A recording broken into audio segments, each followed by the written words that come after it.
Afrique. Plus de 1,5 milliard d'habitants.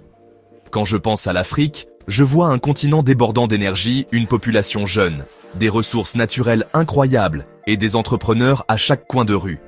Mais soyons réalistes, sous tout ce potentiel, il y a une question plus difficile à laquelle répondre. Pourquoi l'Afrique reste-t-elle pauvre, même si elle est si riche sur le papier? Plongeons dans le vif du sujet.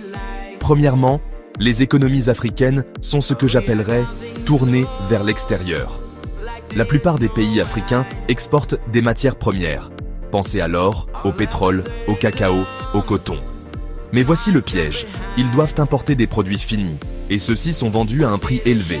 Ainsi, pendant que le monde profite des ressources de l'Afrique, les Africains paient plus cher pour acheter des produits fabriqués à partir de leurs propres matières premières. C'est un marché difficile. Prenez le Nigeria par exemple. C'est l'un des plus grands exportateurs de pétrole au monde. Mais la majeure partie de son essence, ce que les gens utilisent réellement, est importée. Cela signifie que les emplois, les profits et l'expertise sont créés ailleurs et non au pays. Maintenant, parlons de la dette. De nombreux pays africains sont pris dans un cercle vicieux. Emprunter de l'argent juste pour que les choses continuent de fonctionner, puis dépenser une grande partie de leur budget à rembourser des intérêts. En 2024, plus de 20 pays africains ont dépensé plus pour rembourser leurs dettes que pour la santé ou l'éducation. Imaginez ça, plus d'argent qui quitte le pays pour d'anciens prêts que ce qui est dépensé pour construire des hôpitaux ou des écoles pour la prochaine génération. Ce n'est pas juste une statistique, c'est un énorme obstacle au progrès réel. Voici un autre rebondissement. La plupart des emplois en Afrique se trouvent dans ce qu'on appelle le secteur informel.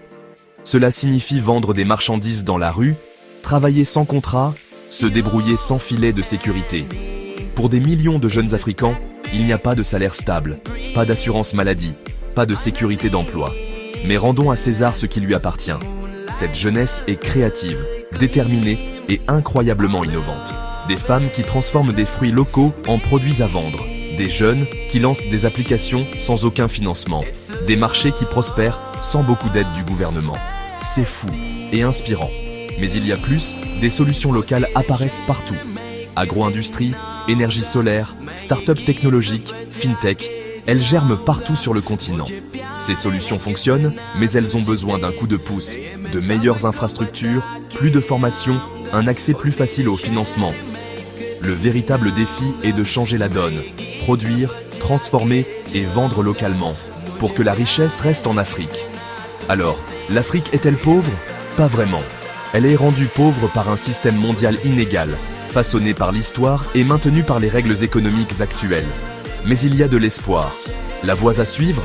L'éducation économique, la production locale, la solidarité régionale, et une nouvelle génération qui n'attend pas la permission pour construire un avenir meilleur.